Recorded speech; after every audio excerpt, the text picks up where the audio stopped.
Cuba, one of the most controversial countries in the American continent, is currently one of the few places where the socialist system has remained after the fall of the Union of Soviet Socialist Republics.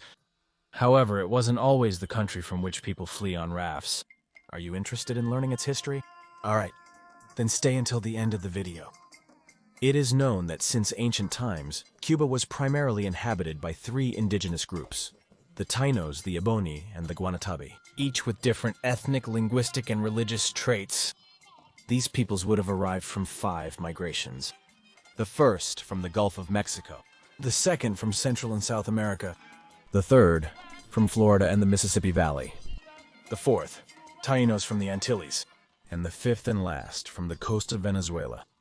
Apparently, these groups lived in peace and were dedicated to hunting, gathering, and pottery, so there was no need for the development of great war technologies.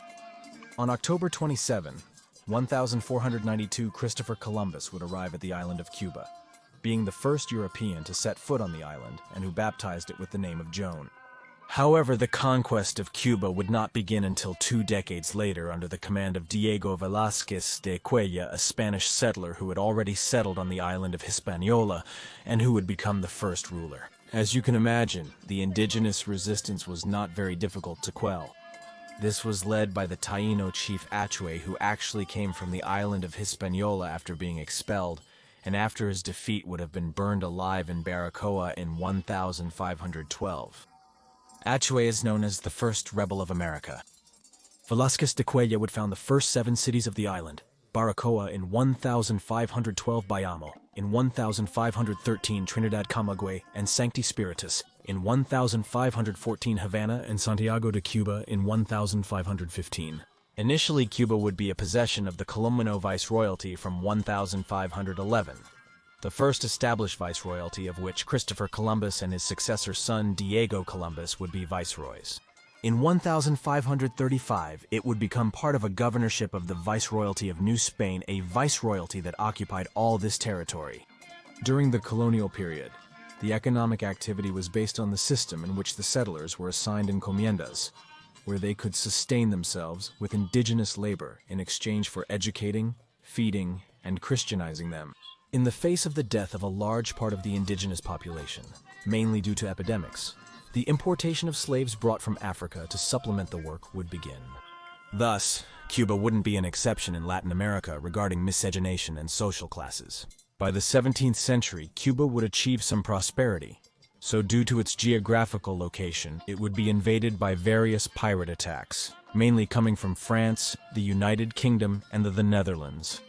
Among these invasions, those of John David Noe and Henry Morgan stand out. The 18th century would begin with the Bourbon reforms of the Spanish crown, which would result in economic mercantilism that did not allow free trade of Cuba's resources, especially tobacco and sugarcane. This would begin to cause discontent both in Cuba and in the rest of the Spanish colonies in America. In this period, the capture of Havana during the 7 Years' War also stands out, in which the United Kingdom occupied the island for 7 months, but which would be exchanged for Florida. Yes, Cuba could have spoken English if not for this. A decade later, the Captaincy General of Cuba would be created in 1777, with which the island would gain more autonomy, as it would be separating from the royal audience of Santo Domingo, although it would still be under the Viceroyalty of New Spain. The curious thing is that this captaincy would include the governance of Spanish Louisiana, that is, all that territory of the current United States, until it was returned to France in 1803. So was the United States a dependency of Cuba? Nah, I'm just joking. Around 1810, the various dependencies of Spain would begin to gain independence. By 1825, all the continental countries had achieved their independence, leaving the islands behind. However, some thinkers would begin to emerge who would promote the independence ideology, such as Father Felix Byra Morales, who would die in exile. All these independence ideas would not be realized until 1868 with the Cry of Yara carried out by Carlos Manuel de Céspedes, author of the Manifesto of the Revolutionary Board, where the independence of Cuba was demanded, as well as the abolition of slavery. This would signify the beginning of the 10 Years' War, which was one of the deadliest independence wars, with a death toll of over 100,000, and which would result in the Pact of Zajon, where Spain achieves a victory that prevents Cuban independence. This war would be succeeded by the Little War, where the Cubans under the command of Calixto Garcia would be defeated again. This would be followed by the period known as the Fertile Truce, in which Spain would abolish slavery in an attempt to quell the revolts, something that was not enough, as the Cuban rebels continued to organize in a better way while American investments on the island began, that is, they were gaining a great ally. The Third War for Independence would break out in 1895 with Ibrito de Bayre, this time under the command of José Martí, and by 1898 it would coincide with the Spanish-American War, so the Cubans would get the support of the Americans to defeat Spain, thus achieving the detachment from the empire. This war would be the final blow to what was the Spanish Empire, although returning to the subject of Cuba, it would not have its independence at all, given that the United States would militarily occupy it until 1902, and well, then it would occupy it again between 1906 and 1909. Yes, Uncle Sam is never satisfied. Anyway, the fact is that this should start the period that the current government calls the Neo-Colonial Republic due to the alliance it maintained with the United States since the Platt Amendment, which would be reflected in the establishment of the Guantanamo Bay Naval Base. For their part, the Cuban dissidents refers to this period as Free Cuba. Yes, like your favorite drink. That's why I always say freedom is relative. The issue is that during this period there was a constant political instability in which several coups d'etat emerged. In addition to the instability, there was a great inequality in the country, where the then modern Havana in the west stood out and contrasted with the poverty of the eastern provinces. The pursuit of equality was the discourse with which Gerardo Machado would rise to power in 1925. Machado was a confessed admirer of Mussolini and progressively established a dictatorial regime where freedom of speech was strongly attacked. Indeed, populism can be risky at times. Machado's regime would end in 1933, the year of his overthrow. Here would begin a period of high instability, which includes the intervention of the United States and the uprising of the sergeants, led by Sergeant Fulgencio Batista, who would take control of the army, and after which a government known as the Pentarchy would be established, followed by the 100 Days government. From this point, a democratic era commences. Batista would come to power in 1940, the year a new constitution would come into effect. During his first government, Batista would achieve some economic growth, although his successors would not be able to maintain this progress. In response to this, with the support of the armed forces, he would organize a new coup d'etat citing widespread corruption during the government of Charles Prios Tocaras. Yes, this boy wouldn't stay calm. With this, the period of Batista's dictatorship would begin, which was characterized by a notable increase in inequality in Cuba. Remember I said Havana was wealthier than East provinces?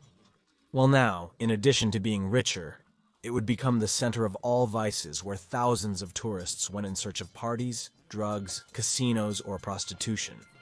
While the vast majority of the population suffered from hunger and basic needs. Moreover, as with any point from which vices emerge, the formation of various mafias and cartels would not be foreign.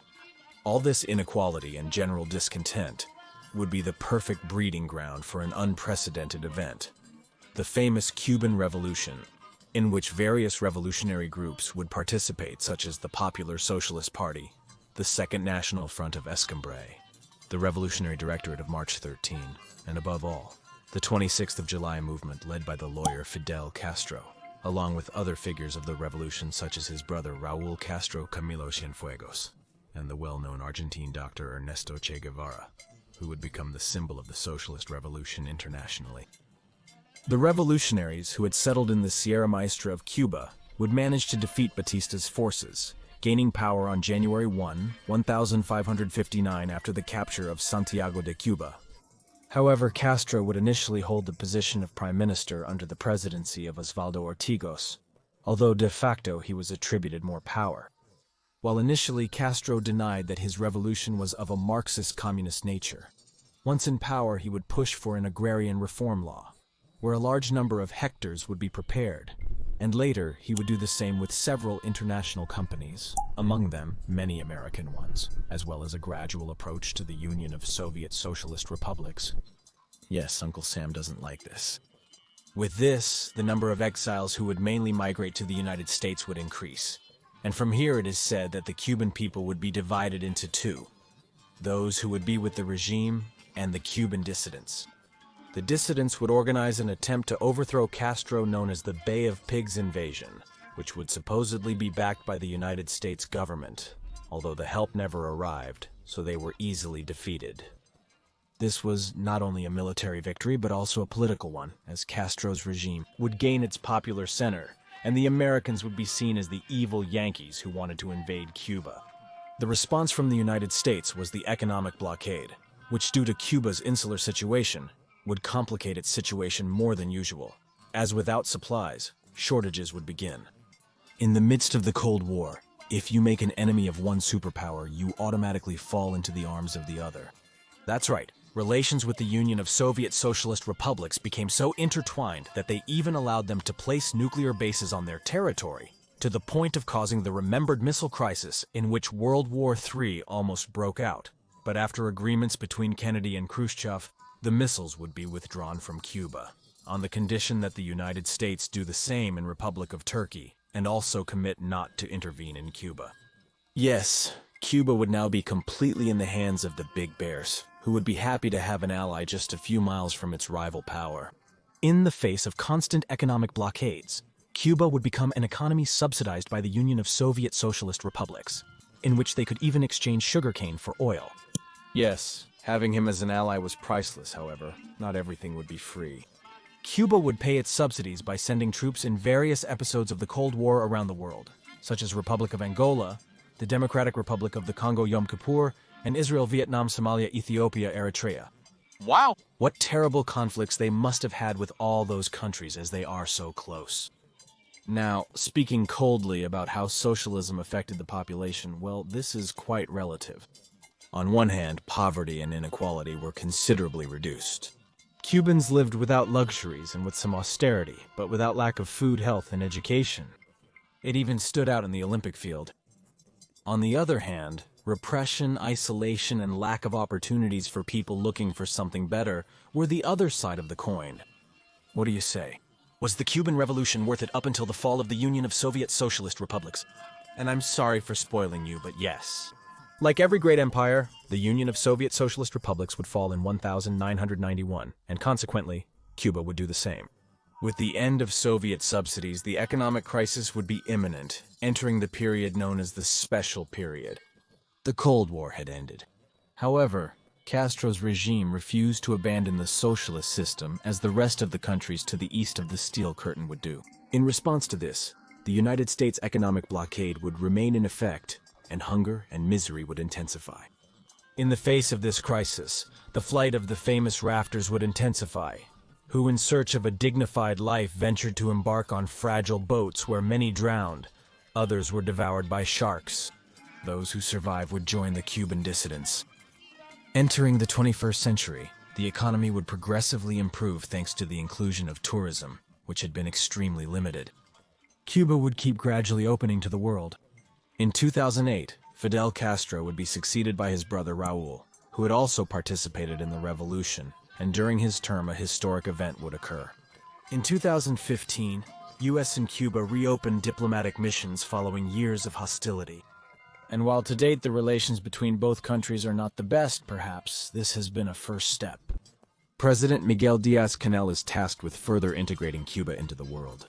And what do you think? Has the Cuban Revolution been a failure as many people think? Did the model fail due to circumstances? Don't forget to leave your comment, support me with a like, and subscribe to my channel to stay updated with more content. Until next time.